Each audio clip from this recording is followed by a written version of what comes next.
Right, this is the Caretaker by hankworx. Okay, hold on, let me like resizing my windows. And yeah, this story contains harsh language and dark subject matter, so yeah, warning to all of you, I guess. Yeah, click to begin. So this is actually a game jam project for a Scream season jam, if I recall correctly. I've been the Caretaker here since my dad died. That was over 30 years ago.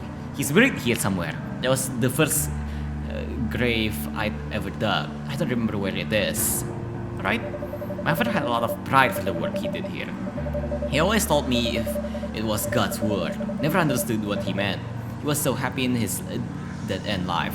I always told myself that I won't fall into the same trap, but here I am. Never got the big deal. I never will. This place has been nothing but a burden to me. It's impossible to turn a profit. It costs more in upkeep every year. All our equipment is busted. And on top of it all, I don't care. The dead don't need to be tended to. We've all just been convinced they do. So am I like a gravekeeper or something? There's one thing I've taken away from this job. I've discovered that the undeniable fact of existence. Everybody dies. What happens after that? Well, that depends on who you hand them over to. I typically don't come out here unless there is a grave opening. It's not worth the trip unless there is a check involved. It hurts my arms getting up here on my own. The tractor never starts anymore. Today, my trip is a bit special, of a special circumstance. I received some letters through certified mail last week. Usually my mail goes straight into the garbage. It has for 20-something years. There's nothing good about the email. These letters had also found their way into the trash. The third one came last Friday. There was something foreboding about the third envelope. It was heavier, somewhat mishappened, and seemed to have a noticeable presence in the room. I had originally thrown it in the trash, then so minutes later I found myself thinking about it. The drink in my hand didn't distract me enough. I found myself at the fridge to retrieve another when I looked into the garbage and saw the bulging envelope. Face up, I was fairly certain it moved since I put it there. I set the envelope down on the table and poured another glass. I ran a finger over the small hump on the envelope. It was a thin object, 6 or 7 inches long, with 2 dull points at each end. It wobbled the envelope back and forth on dull points. I finished another drink. I found this in the road. They are scattered all over our ear cemetery. They're going to burn. I wasn't sure exactly what kind, but the envelope contained a human bone. My guess wasn't something forearm related. That made sense. I thought to myself, I've had to move plenty around myself to make room for new graves. What didn't make sense was someone snooping around and sending threatening letters. Ooh, okay.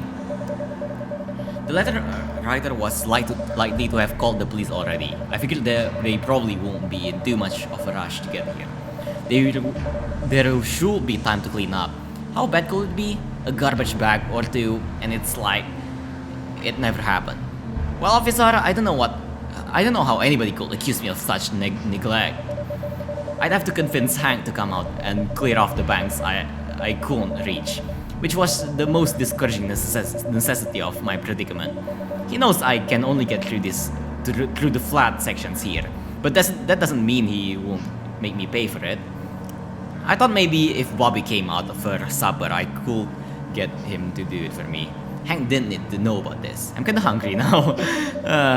Talking about food makes me hungry, or just thinking about food. I don't know why, I'm just stupid.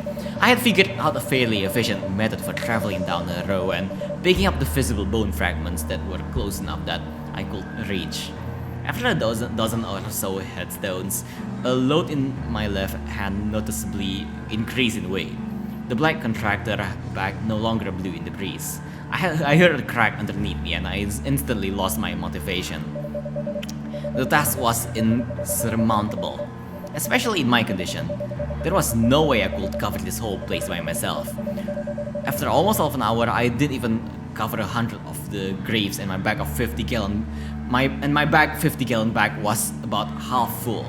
I decided the most logical thing I could do was cover the 5 or 6 rows closest to the road. Hank wasn't going to be happy about this.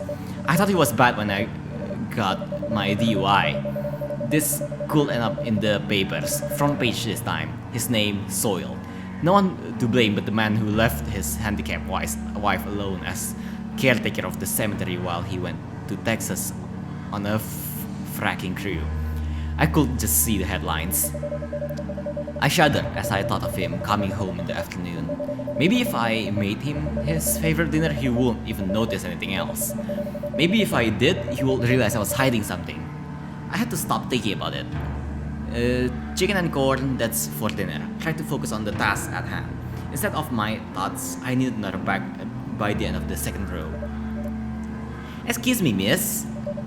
Before me, out of nowhere, stood a beautiful red-headed dream of a woman.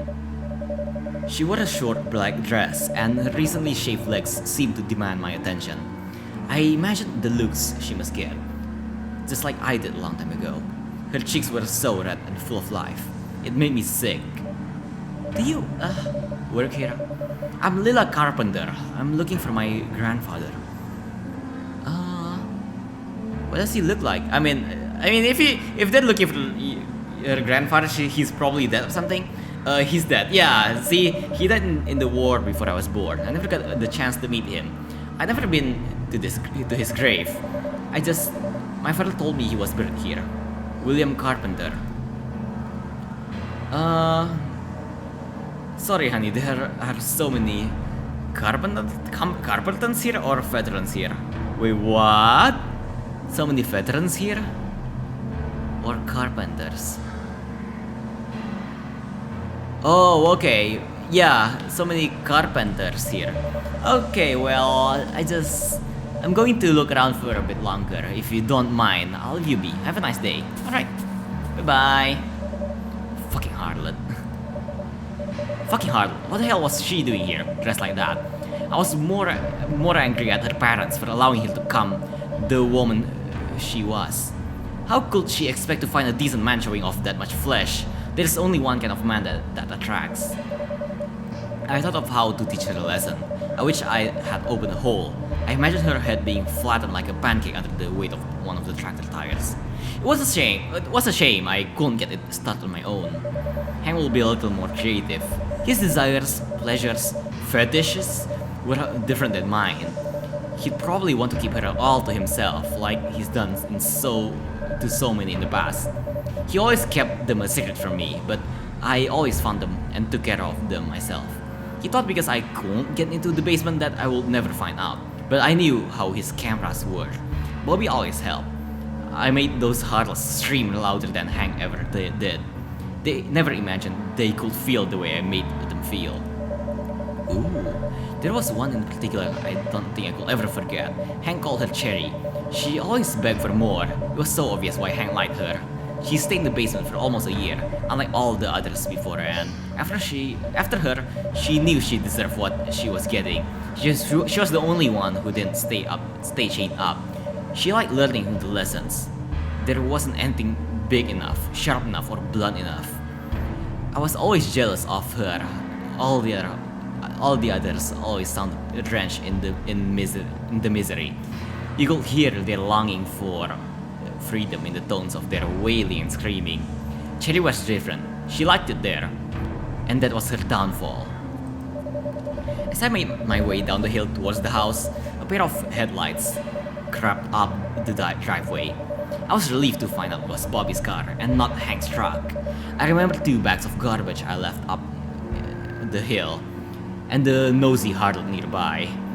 I hope he won't run his mouth to her. Bobby had a tendency to divulge a little too much information. They were the kind of things that were supposed to stay family secrets. We had a lot of those. Uncle Hank around? He'll be back for dinner. His flight should be landing soon. I'll be back later. What's for dinner? Chicken and corn. Before you go, I left 2 bags of garbage up the hill. Go get them and throw them in the dumpster. Fine. Get a cigarette? Yeah, that's because they're mine. Whatever. Fucking worthless piece of shit. Fucking worthless piece of shit. I couldn't blame my sister for offing herself. Who wouldn't with a worthless piece of shit son like that? I was jealous of her. She didn't have to deal with him anymore. He was so entitled. Kids today think the world owes them something. I had been feeding the piece of shit every Sunday for the last 3 years. At least he didn't live with us anymore. Hank almost strangled him to death in his sleep the night before Bobby moved out. Ooh, cool. I went inside to start dinner. I thought too much as I laid out the chicken fingers on a tray. I thought about the harlot and the worthless piece of shit running into each other. He had probably asked her out for drinks, or at least to the backseat of his car. I was pulling the lid off the can of corn when the phone rang, and I cut my thumb on the ridges. Maybe that was Hank calling. Hello? Hello, this is Black Rock Police Department. Is this Mrs. Lipram? Who's asking? Deputy Andrew Briggs, Black Rock PD. This is Mrs. Daria Lipram, the caretaker of Stonehill Cemetery? What is this about? Mrs. Lipram, we've received some disturbing and serious complaints as of late from visitors. We'd like to come out tomorrow to have a look around. Yeah, tomorrow is good. And why is that? There's a funeral here tomorrow. I can have you guys out there poking your nose around while people are grieving. And I'll be busy. I don't get around easy. I'm male, you see. It takes a lot out of me to do this. I can still dig a mean hole. What's the name of the deceased? I don't remember at the moment. Paperwork is around here somewhere. I can just check the obituaries. Mrs. Libram? We'll have to come out another time. We'll be in contact. Have a pleasant evening. Fucking pig. Fucking pig. There ain't nothing to see here about the dead. They aren't complaining. They've never complained to me about anything. At least I managed to stall more time. Maybe tomorrow I could clean up the rest of the sections. If I found some cash, I will probably pay Bobby to help out. I'd probably need to have Hank empty the dumpster somewhere. I'd need about $80 for the dumpster and the same amount to pay Bobby. There were more headlights outside. Maybe the fucking huddle was leaving. I heard Bobby throwing the bags in the dumpster. I expected to hear his car door shut and him speed off, but I heard his feet on the front steps before he came inside. Oh, but the door is so squeaky, man. Fix that or something. I don't know. Just use some WD-20 or something. 40. WD-40 is it? I don't know.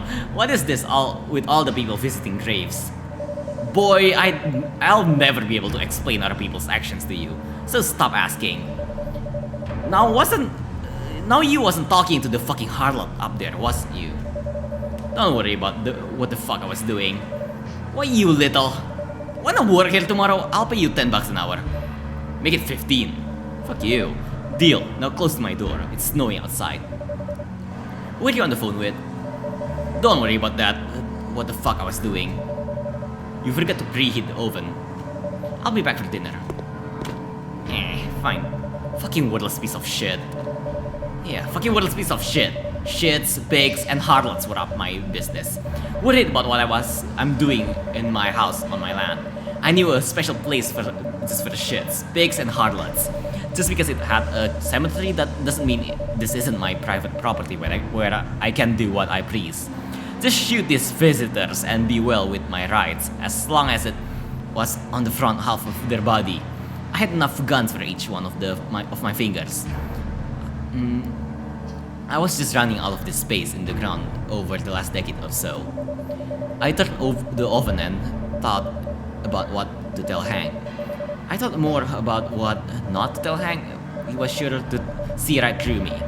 He always did. He would get it out of me before he took the first bite of his meal. I needed his help. I needed Bobby's help. I didn't have any money to pay him, to haul the dumpster away, or to hire a lawyer. I couldn't think of the phrase at the time, but I was quite certain that I had broken a couple of laws, and there was a considerable amount of evidence to cover up. I wasn't ready to deal with Hank. I hope he was tired. I wished he'd sleep in his truck. I needed so many things from him, and I knew he didn't want to do any of them. And if he saw that girl outside, I would even want to be near him. Fuck. I knew what to do. I'd offer the girl out there to hang as a reward. Help me and I'll help you. We both have things out there we can pick up. I thought about the best way to take her down. There was always a good old-fashioned blunt force instrument. I could bring a little more something a little more intimidating, like a machete. I could also strap her right to the house. Bobby could disconnect her fuel line or her battery. She'd come to the door. In need of a phone. Yeah, the phone is right down there. It was all so simple. Everyone could win. I just needed Bobby to come back. In the meantime, I worked on the mechanisms of the indoor trap. The basement hasn't been used for some time. I set the 3 padlocks for the basement door. Keys inside, on a small shelf. Just specifically tucked out of sight. When the basement door stood open, that did see Harlot would likely. I mean, I heard Hank struck before I saw his headlight. I still had 4 minutes left on the timer. And had no plates on the table. Shit, fucking worthless piece of shit. There are so many Swiss in this game, man. Hi honey, how was Texas? It was Texas. Who the fuck has been going up the road? I don't know. Mourners? I hope I pronounced it correctly. I saw that look in his eye. The one that he got every time. Dinner not ready? It'll be just a minute. A minute? What's wrong with you? Nothing, see. Don't give me that bullshit. What have you been doing? I waited for the timer to go off. I prayed for the timer to go off. It didn't go off. Answer me! What the fuck? Ooh. Hank walked to the door and looked outside. His next move was for his shotgun. Is the thing on? Is this thing on? Daria Lupram, come out of the house with your hands in the air. Oh my god. What the hell did you do? Hank, I swear it's my fault. Get the fuck out of here. He pointed the gun at me and motioned it towards the door. They obviously ain't here for me. Huh. You say anything about me, I'll kill you. Mrs. Lupram, you're under arrest for the felony charge of interference with the cemetery. Ooh, you weren't supposed to be here until tomorrow. I'm here now, and you've compiled plenty of evidence for me. Am I going to prison? You sure are. Can you put your hands behind your back? Fucking pigs dumped me, handcuffs, into the back of the car like a sack of dirty laundry. By the time I managed to sit up, we were already pulling away. I saw Hank let go of the curtain he had built back inside the house. I hope he got his dinner. I saw Bobby up the hill, sitting on the hood of his car next to a beautiful redhead. Fucking harlot, fucking worthless piece of shit. God fucking damn it, I made a vow that they'd pay for what they did to me. Lila Carpenter. Lila Carpenter. Lila Carpenter. Lila Carpenter. Lila fucking Carpenter. So, how do you feel? No, not much different. I'm glad she's gone. This place needs a lot of work. Yeah, don't think I'm going to come around here anymore. Sorry you couldn't find your grandfather. Meh, who knows? I may actually have. There's thousands of graves here and there were a lot of remains in those bags. I don't feel that bad. For myself anyway. I feel bad for the people who had real relationships with the dead here. I can imagine talking to your mother's grave, only to find it's someone else's now. Yeah, I feel that way about my mom. I never really knew her, so I can't really miss her. It hurts a little differently when all the memories are blank. Yeah, maybe it is a good thing I can't find my grandfather. I should get headed home before it's too dark. Thanks for the joint. I needed that. Yeah, no problem. If you're, if you're ever in town, or I'll just, never mind. Relax, Bobby. How about I just give you my number? Cool. If you add all of them together, it's my favorite number, 17. Are you sure you want to do this? I mean, clearly I got a little crazy in my blood. It's okay, Bobby. I like crazy, as long as you like games. You wanna go do something right now? Not tonight, Bobby. It's been a long day. Yeah, I understand. Good night. Good night, Bobby. Ooh, okay. interesting? The end. Oh my god, thanks for playing the Caretaker, give me hankworx. Man, that was confusing. I'm actually not sure myself like about the story, man. That was a really hard read. If any of you understood the story, please do tell me, do explain it to me in the comments, man. And I didn't really get the story that much, but it's an interesting game, I guess. It's more of a VN actually, it's a VN. But it's really interesting, honestly. And I hope you enjoyed this. I hope you enjoyed this. This is an interesting experience, and I'm like a bit confused, but yeah, I hope you enjoyed it. And if you understand the story, please do tell me in the comments below. And yeah, I'm gonna end the video now. Before I end it, today's keyword should be like USB or something. Why the hell not? Yeah, because there's a USB in front of me. So I'm gonna go now and gonna like, I don't know, get some dinner or something. I'm a bit hungry, so I'm gonna go now and good night everyone. Right? Yep. Good night. Bye bye.